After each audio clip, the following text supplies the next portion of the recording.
सच कड़वा है, लेकिन आज तुम्हें सुनना पड़ेगा। तुमने इस वीडियो पर इसलिए क्लिक नहीं किया है कि तुम्हें कॉनर मैकग्रेगर की बायोग्राफी जाननी है। तुमने क्लिक किया है क्योंकि तुम अपनी इस घिसी पिटी औसत दर्जे की जिंदगी से अंदर तक घुटने लगे हो। तुम्हें पता है कि तुम इस भीड़ में गुम होने के लिए पैदा नहीं हुए थे, लेकिन फिर भी हर रात तुम उसी पछतावे, उसी सस्ते डोपामिन और उसी अधूरेपन के साथ बिस्तर पर गिरते हो। आज मैं तुम्हें कोई मीठी मीठी फील गुड मोटिवेशनल बकवास नहीं परोसने वाला। आज हम उस डार्क साइकोलॉजिकल ब्लूप्रिंट का कच्चा चिट्ठा खोलेंगे जिसने डबलिन के एक बेरोजगार सड़क छाप प्लम्बर को पूरी दुनिया की हकीकत अपने पैरों तले झुकाने पर मजबूर कर दिया।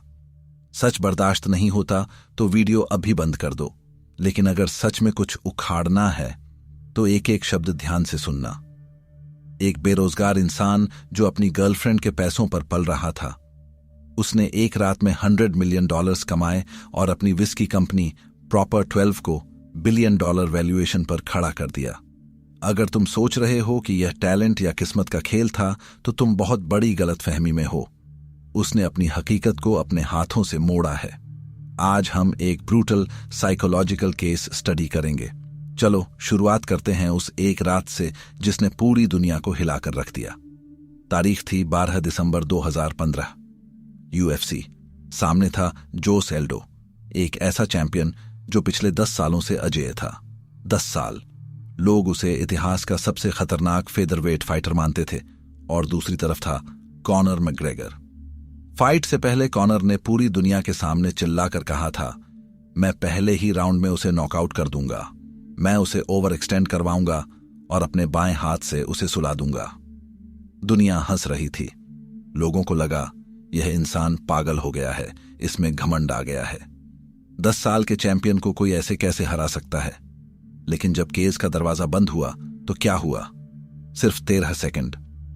जोस एल्डो ने आगे बढ़कर पंच मारने की कोशिश की। कॉनर पीछे हटा और ठीक उसी बाएं हाथ से एल्डो को नॉकआउट कर दिया। 13 सेकंड में 10 साल का राज खत्म।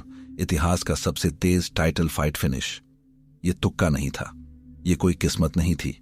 मैकग्रेगर ने जो कुछ भी कहा था वो एक एक लफ्ज सच साबित हुआ। लेकिन यह कैसे मुमकिन है कि एक इंसान भविष्य को इतनी सटीकता से देख ले?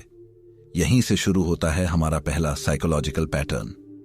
लेकिन इससे पहले कि हम इस साइंस को डिकोड करें, तुम्हें यह समझना होगा कि कॉनर बाकियों से अलग क्यों है। हर एलीट परफॉर्मर 4 मेंटल लूप्स पर काम करता है। Identity first, mental rehearsal, verbal declaration and obsessive repetition. Conor McGregor ने वो 13 सेकंड का नॉकआउट उस रात पहली बार नहीं किया था। वो उस पंच को अपने दिमाग में हजारों लाखों बार मार चुका था। मशहूर प्लास्टिक सर्जन और मनोवैज्ञानिक डॉक्टर मैक्सवेल मॉल्ट्स ने अपनी ऐतिहासिक किताब साइको साइबरनेटिक्स में एक बहुत ही खतरनाक सच का पर्दाफाश किया है। मॉल्ट्स ने साबित किया कि हमारे इंसान का दिमाग एक असली अनुभव और एक बहुत गहराई से की गई कल्पना के बीच का फर्क नहीं पहचान सकता। सुनने में अजीब लग रहा है, इसे ऐसे समझो। ओलंपिक एथलीट्स पर एक स्टडी की गई। उन्हें 3 ग्रुप्स में बांटा गया। पहले ग्रुप ने फिजिकल ट्रेनिंग की, दूसरे ग्रुप ने कुछ नहीं किया, तीसरे ग्रुप ने सिर्फ और सिर्फ अपने दिमाग में ट्रेनिंग की। उन्होंने आंखें बंद करके खुद को वो खेल खेलते हुए महसूस किया। रिजल्ट्स हैरान करने वाले थे। जिस ग्रुप ने सिर्फ मानसिक अभ्यास किया था, उनके प्रदर्शन में 13% से 24% तक का सुधार आ गया था, बिना एक भी दिन मैदान में उतरे। उनका नर्वस सिस्टम उस जीत के लिए पहले से ही वायर हो चुका था। जब कॉनर एक टूटी फूटी कार में बैठकर यह महसूस करता था कि वो 1 करोड़ों की बेंटली चला रहा है, तो वो कोई ख्याली पुलाव नहीं पका रहा था, वो अपने न्यूरोलॉजिकल पाथवेज को बदल रहा था। जब मैकग्रेगर ने एल्डो को नॉकआउट करने की कल्पना की थी, तो उसके दिमाग को लग रहा था कि यह घटना पहले ही घट चुकी है। इसलिए जब कॉनर से पूछा जाता था कि क्या उसे अपनी जीत पर हैरानी होती है, तो उसका जवाब होता था, बिल्कुल नहीं। मैंने इसे अपने दिमाग में इतनी बार देखा है कि मेरे लिए यह एक पुरानी खबर है। अब तुम सोच रहे होगे कि मैं भी तो रोज अमीर बनने के सपने देखता हूं, फिर मेरे पास बेंटले क्यों नहीं है? यहीं पर 99% लोग फेल हो जाते हैं। तुम इसलिए फेल होते हो क्योंकि तुम्हारा फोकस चाहने पर है। चाहने का मतलब है कि तुम्हारे पास वो चीज नहीं है। जब तुम कहते हो मैं अमीर बनना चाहता हूं, तो तुम यूनिवर्स को और अपने अवचेतन मन यानी सबकॉन्शियस माइंड को यह सिग्नल दे रहे हो कि तुम गरीब हो। जेम्स क्लियर ने अपनी किताब एटॉमिक हैबिट्स में आइडेंटिटी प्रिंसिपल का जिक्र किया है। उनका कहना है, तुम्हारा हर एक एक्शन उस इंसान के लिए एक वोट है जो तुम बनना चाहते हो। कॉनर मैकग्रेगर ने कभी नहीं कहा, मैं चैंपियन बनना चाहता हूं। उसने हमेशा कहा, मैं चैंपियन हूं। I am a champion. I want और आई एम के बीच एक बहुत गहरी मनोवैज्ञानिक खाई है। जब तुम अपनी पहचान को बदल लेते हो तो तुम्हारा बिहेवियर अपने आप बदल जाता है, और जब बर्ताव बदलता है तो रिजल्ट्स झक मारकर पीछे आते हैं। तुम्हारी पहचान ही तुम्हारी असलियत तय करती है। अगर तुम सच में अपनी लूजर आइडेंटिटी को तोड़कर एक अटूट डिसिप्लिन और मेंटल टफनेस बनाना चाहते हो, तो मैंने तुम्हारे लिए एक पूरा सिस्टम तैयार किया है। इस वीडियो के डिस्क्रिप्शन में जो पहला लिंक है, वहां से मेरी discipline and mental toughness playbook download कर लेना। उसमें मैंने वो सारे ब्रूटल रूल्स दिए हैं जो तुम्हारी कमजोर मानसिकता को उखाड़ फेंकेंगे।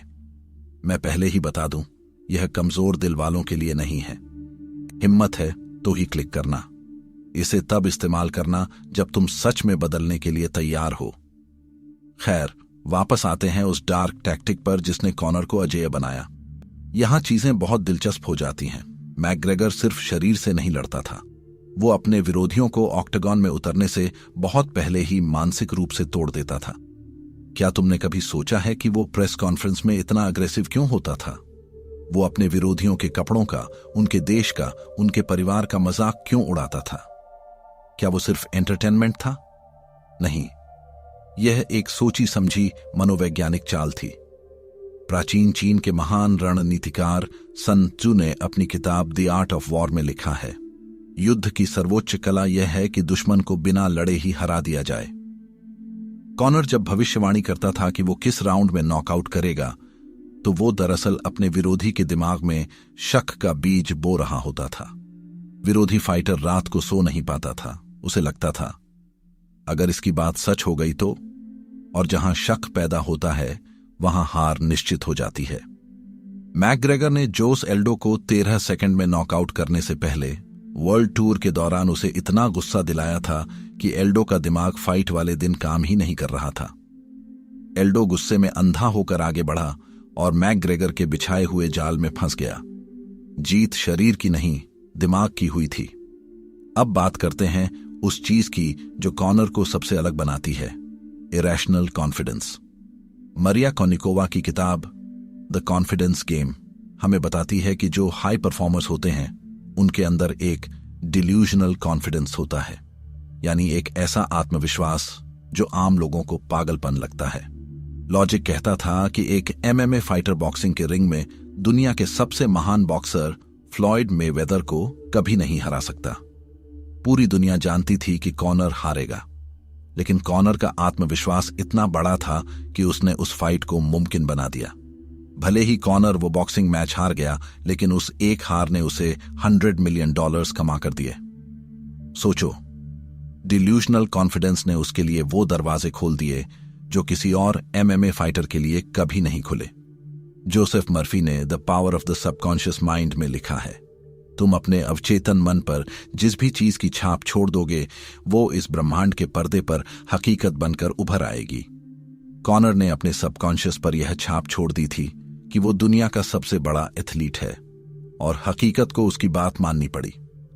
अब ध्यान से सुनो, क्योंकि ज्यादातर लोग यहीं पर आकर धोखा खाते हैं। अगर तुम्हें लगता है कि तुम सिर्फ एक कमरे में बैठकर बेंटले चलाने की कल्पना करोगे और वो तुम्हारे गैरेज में आ जाएगी, तो तुम अपने आप को धोखा दे रहे हो। Visualisation without preparation is self deception. Conor McGregor जीत की कल्पना करता था, लेकिन वो एक क्लीनर भी था। माइकल जॉर्डन और कोबे ब्रायंट जैसे लेजेंड्स को ट्रेन करने वाले टिम ग्रोवर ने अपनी किताब रिलेंटलेस में इंसानों को 3 हिस्सों में बांटा है। कूलर्स, जो सिर्फ काम पूरा करते हैं। क्लोजर्स, जो दबाव में काम कर सकते हैं। क्लीनर्स, जो पागलों की तरह जुनूनी होते हैं, जो सिर्फ जीतना नहीं बल्कि राज करना चाहते हैं। कॉनर मैकग्रेगर एक क्लीनर था। उसने सिर्फ सपने नहीं देखे, उसने खून पसीना एक किया। उसने एसबीजी आयरलैंड जैसे जिम में ट्रेनिंग की। डैनियल कॉयल अपनी किताब द टैलेंट कोड में समझाते हैं कि टैलेंट अकेलेपन में पैदा नहीं होता। टैलेंट उन जगहों पर पनपता है जहां बहुत ज्यादा प्रेशर होता है, जहां बहुत ही हाई इंटेंसिटी प्रैक्टिस एनवायरनमेंट्स होते हैं। कॉनर ने अपने दिमाग को चैंपियन की तरह वायर किया, लेकिन अपने शरीर को गुलामों की तरह खटाया। जब तुम अपने विजन के साथ पागलों जैसी मेहनत को जोड़ देते हो तो तुम्हारे आसपास की रियलिटी फटने लगती है। लेकिन हर सिक्के के दो पहलू होते हैं। मैं तुम्हें कोई आधी अधूरी तस्वीर नहीं दिखाना चाहता। जब तुम रिलेंटलेसनेस यानी अथक प्रयास और डिल्यूजनल कॉन्फिडेंस के रास्ते पर चलते हो तो एक बहुत बड़ा खतरा भी होता है। वो आत्मविश्वास कब एरोगेंस में बदल जाए पता नहीं चलता। कॉनर के साथ भी यही हुआ। उसकी बेखौफ सोच ने कई बार उसे ऐसे विवादों में धकेल दिया जिन्हें कोई भी सही इंसान सपोर्ट नहीं कर सकता। सफलता शैडो ट्रेट्स लेकर आती है, लेकिन यहां सीखने वाली बात यह है कि कॉनर ने अपनी स्किल्स से जो मौके बनाए, अपनी पर्सनालिटी से उन्हें कई गुना बड़ा कर दिया। अपनी विस्की प्रॉपर 12 को उसने अपनी फाइट्स से प्रमोट किया और पहले ही साल में करोड़ों का बिजनेस खड़ा कर दिया। टैलेंट तुम्हें मौका देता है, लेकिन तुम्हारा दिमाग और तुम्हारी पर्सनैलिटी उसे मल्टीप्लाई करते हैं। तो अब तुम इस पूरी फिलॉसफी को अपनी बोरिंग और स्टक जिंदगी में कैसे अप्लाई कर सकते हो? तुम्हें इन 5 स्टेप्स के मैग्रेगर मेंटल फ्रेमवर्क को फॉलो करना होगा। Step 1, define the identity. चाहने और होने के बीच की खाई को खत्म करो। मुझे अमीर बनना है कहना एक भिखारी की सोच है, क्योंकि यूनिवर्स वांटिंग को नहीं, बीइंग को रिवॉर्ड करता है।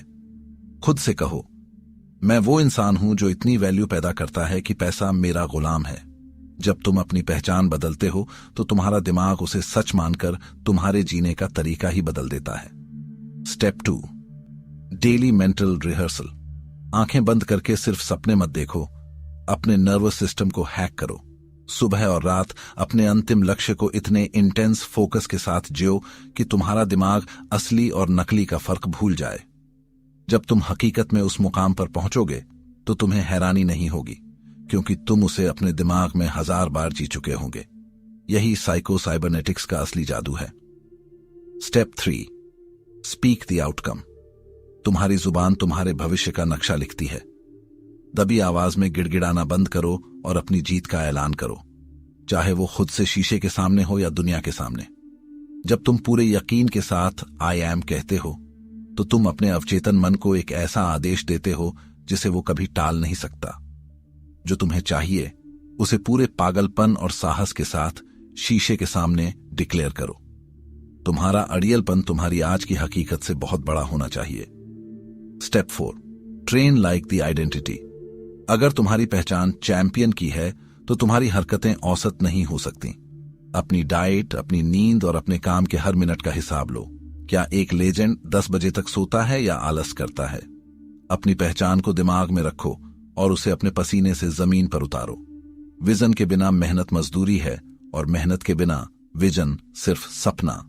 विजन बड़ा और एक्शन 0, यह खुद को धोखा देने की निशानी है। Step 5, ignore temporary evidence. जब तुम यह सब शुरू करोगे तुम्हारी जेब खाली होगी और दुनिया तुम पर हंसेगी। यहीं 99% लोग टूट जाते हैं। नेविल गोडार्ड का परसिस्टेंट असम्पशन कहता है कि मौजूदा हकीकत हमेशा तुम्हारे विश्वास से पीछे चलती है। इस खाली समय को डिल्यूजनल कॉन्फिडेंस से भरो और तब तक डटे रहो जब तक कि यह भौतिक दुनिया तुम्हारी मर्जी के आगे घुटने न टेक दे। दोस्तों, सफलता और असफलता कोई रहस्य नहीं है। टोनी रॉबिन्स कहते हैं कि ये दोनों चीजें रातों रात पैदा नहीं होती। ये तुम्हारे सालों के छोटे छोटे फैसलों और आदतों का नतीजा है। कॉनर मैग्रेगर कोई भगवान नहीं है। वो बस एक ऐसा इंसान है जिसने इंसानी दिमाग के उस कोड को क्रैक कर लिया जिसे दुनिया की 99% आबादी कभी समझ ही नहीं पाती। नफरत करने वाले हमेशा नफरत करेंगे। Ignore the haters. कॉनर को टीवी पर देखकर गालियां देंगे, लेकिन कॉनर उनकी गालियों से भी पैसे कमा लेगा। तुम क्या बनना चाहते हो? वो इंसान जो स्क्रीन के इस पार बैठकर दूसरों की सफलता से जलता है और शिकायतें करता है, या वो इंसान जो स्क्रीन के उस पार जाकर अपनी हकीकत खुद लिखता है?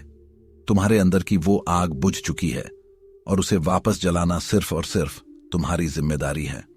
अब तुम इस वीडियो को बंद कर दोगे कुछ मिनट मोटिवेटेड फील करोगे और फिर सो जाओगे।